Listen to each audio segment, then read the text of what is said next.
Hello again, and welcome to the Human Zoo. I'm Daniel. Today will be another Amazon unboxing or unenveloping. Yeah, I don't know. We'll just call it unboxing. This is today's package. Again, sensitive information to not share my personal details. But yeah, it's a manila-ish envelope.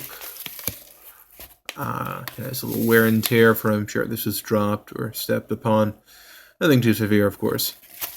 But yeah, basic package from Amazon. And then I have my trusty box cutters. Not that good a sound. Let's try that again. There we go. Love that sound. Let's not cut off my fingers. There we go. This is, of course, sealed with a extra layer of bubble tape on the inside. Now, if no one's guessed yet, I'm a big fan of horror movies. So this is, of course, another horror-related purchase. This is the Cabinet of Dr. Caligari, and this is a Kino movie release. If you note here at the bottom, Kino Classics. Kino is a movie distribution company akin to the Criterion Collection, in which they select culturally relevant or very exquisite films to get the distribution rights for and share. Kino, to my knowledge, mainly specializes in silent black and white films, and I think early black and white films in general. Everything I've heard of them so far indicates that they do silent film, but I have not researched enough to know if it's only silent film. Of course, this is a very nice edition, much like the Criterion Collection. You get very lovely box art that really shows off the essence of the show. I'm guessing this is not original work. This is probably one of the posters, or maybe a variation of a poster, clean version of the poster that would have been for the original Cabinet of Dr. Caligari. I just realized it seems a little big. This has actually popped up a little bit. So, yeah, standard Blu-ray size. Then, taking a look in the back here, you have the different features. Now, for this, it's interesting. This is a horror movie, which is debatably one of the first horror movies. I don't think that's exactly true. I'm sure there were some horror-related films, at least short films, before this had come out.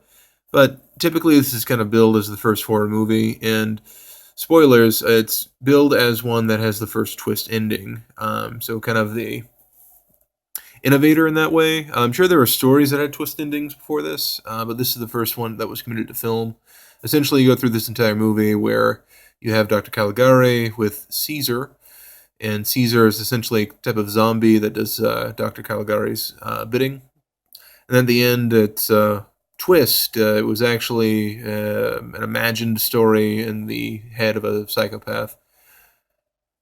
Which, I mean, I think people would just be pissed off with by now. I think based on M. Night Shyamalan's usual box office results, or at least critical results, many people aren't that much of a fan of the weak twist ending where it's all a dream, or it's all a fantasy of some type, or it was a village of people living inside of a nature reserve. I think that was probably one of the most frustrating twists from Shyamalan's movies.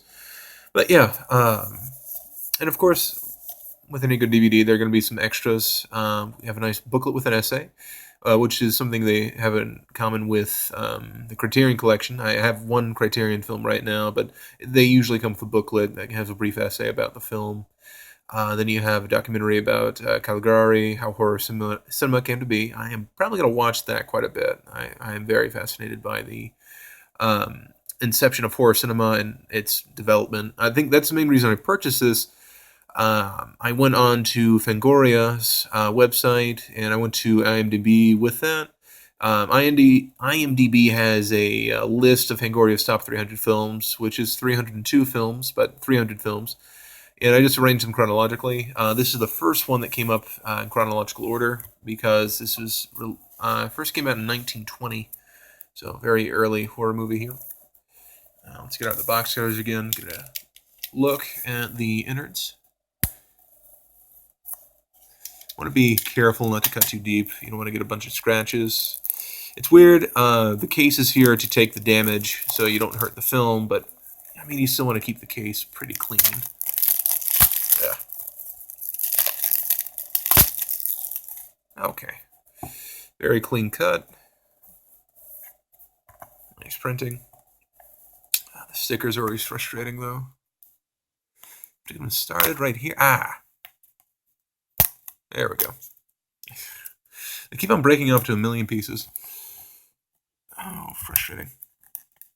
If you can't feel the frustration on your own of taking the plastic wrap, plastic sticker wrap off the top of a Blu-ray or DVD case, just watch this video and just see the frustration that ensues, where you can almost, but not quite, get it all off. And if you can't, too bad.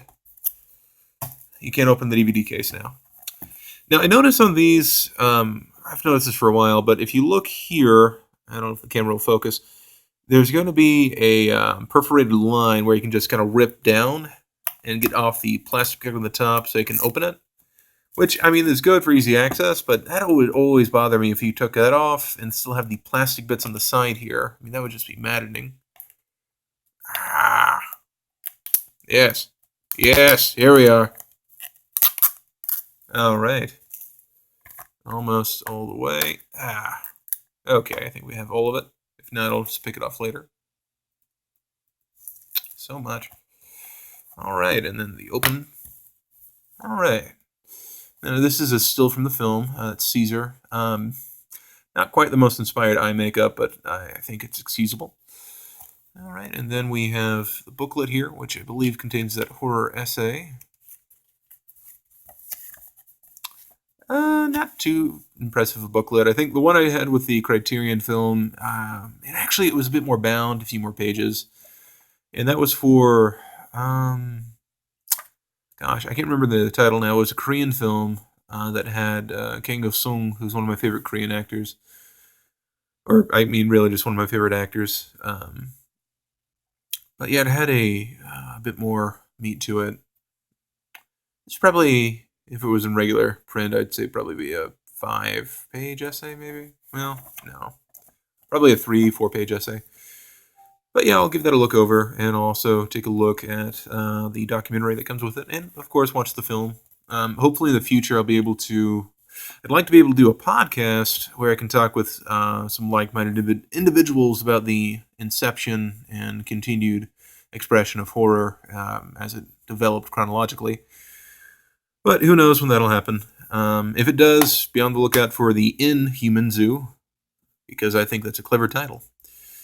But anyway, thank you for tuning in. I know the Loot Crate unboxings from most other channels have already come out, and I thought I would have mine by now, but there was an error with the shipping, so that'll probably be happening next week. The horror block will be around the same time. I will still do those as 2 separate videos rather than one long video, just so it's easier for viewers to watch. I think typically people don't want to watch a 20-minute video, and also easier for me to upload. I'll probably do it in 2 sets over 2 days. Anyway, thank you for tuning in to the Human Zoo. You have a wonderful evening.